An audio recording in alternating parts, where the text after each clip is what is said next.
Hello, in this video, we're going to be discussing the relationship between Mohamed and his youngest wife Aisha. As part of this, we will be looking at what the Qur'an and the hadith say about relationships with young girls. I want to begin by looking at the Qur'an with the Surah of At-Talaq.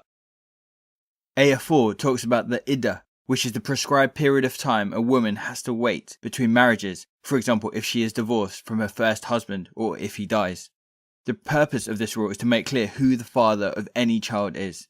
The surah says the following: "And those of your women as have passed the age of monthly courses, for them the iddah, if you have doubts, is 3 months, and for those who have no courses, i.e. they are still immature, their iddah is 3 months likewise, except in the case of death.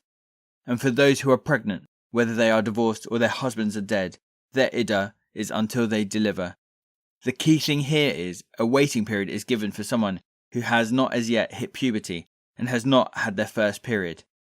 Generally speaking, an iddah is only needed in the case of an actual marriage which has been consummated. It was not needed for people who had only been engaged. The whole point of the iddah is to know who had fathered any children. Thus, the fact that an iddah period is prescribed for prepubescent girls shows that they could legitimately have been sexually active. Obviously, this is very disturbing. Some might say that this passage is very vague, so to confirm this interpretation, let's have a look at what Ibn Kathir says about this passage. He says, "The iddah is made up of cleanliness and the menstrual period, so he divorces her while it is clear that she is pregnant, or he does not due to having sex, or since he does not know if she is pregnant or not." This is why the scholars said that there are 2 types of divorce, one that conforms to the sunnah and another innovated. The divorce that conforms to the sunnah is one where the husband pronounces one divorce to his wife when she is not having her menses and without having had sexual intercourse with her after the menses ended. One could divorce his wife while it is clear that she is pregnant. As for the innovated divorce, it occurs when one divorces his wife when she is having her menses or after the menses ends, has sexual intercourse with her and then divorces her, even though he does not know if she became pregnant or not.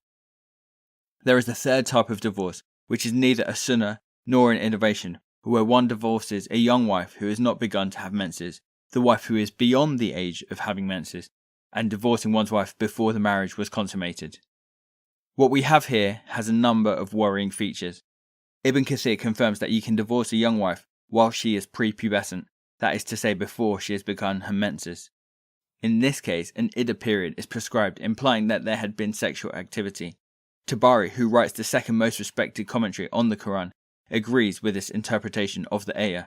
He says, "The interpretation of the verse, and those of your women as have passed the age of monthly courses, for them the iddah, prescribed period, if you have doubt about their periods, is 3 months. And for those who have no courses, i.e. they are still immature, their iddah, prescribed period, is 3 months likewise." He said, the same applies to the iddah for girls who do not menstruate because they are too young, if their husbands divorce them after consummating the marriage with them. So here is a clear statement that you were allowed to divorce a girl who you had been having sexual relations with even though her period had not yet started. This means that it was indeed allowed to have sexual relations with girls before their periods had started. This fact is also confirmed in the life of the Prophet Mohammed when we look at his marriage to Aisha, who is the daughter of Abu Bakr. We find that the Prophet gets engaged to her when she was 6 or 7 years old, depending on the hadith which you read. He consummates the marriage when she is 9, and she is 18 at the time of the Prophet's death. This information can be found in a number of hadith, with one of the clearest being Sahih Bukhari 3896. Khadijah died 3 years before the Prophet departed to Medina. He stayed there for 2 years or so, and then he married Aisha when she was a girl of 6 years of age. He consummates the marriage when she is 9. Sahih Muslim 1422 similarly says, Aisha, Allah be pleased with her, reported that Allah's apostle, peace be upon him, married her when she was 7 years old, and she was taken to his house as a bride when she was 9, and her dolls were with her. And when he, the Holy Prophet, died, she was 18 years old. The concept here of having her dolls with her points to her still being a youth. Some people often argue that she was a very mature 9-year-old and was ready to be married. The fact that she is still playing with dolls seems to argue against this. In Sahih Bukhari Hadith 6130, it says, narrated Aisha, I used to play with the dolls in the presence of the Prophet, and my girlfriends also used to play with me. When Allah's Messenger, peace be upon him, used to enter my dwelling place, they used to hide themselves, but the Prophet would call them to join and play with me. In the Fath al-Bari, which is the #1 commentary on Bukhari, it gives a legal ruling, still held true by many Muslims today, on the grounds of this hadith. The playing with the dolls and similar images is forbidden, but it was allowed for Aisha at that time, as she was a little girl, not yet reached the age of puberty. What this confirms is that at the point at which Mohammed consummates his marriage to Aisha, she was still prepubescent. Many Muslims claim that she was miraculously post-pubescent, but this does not seem likely to me in the face of the evidence. Even if she had just begun her periods at the age of 9, immediately consummating the marriage with her would still have been a very questionable moral act.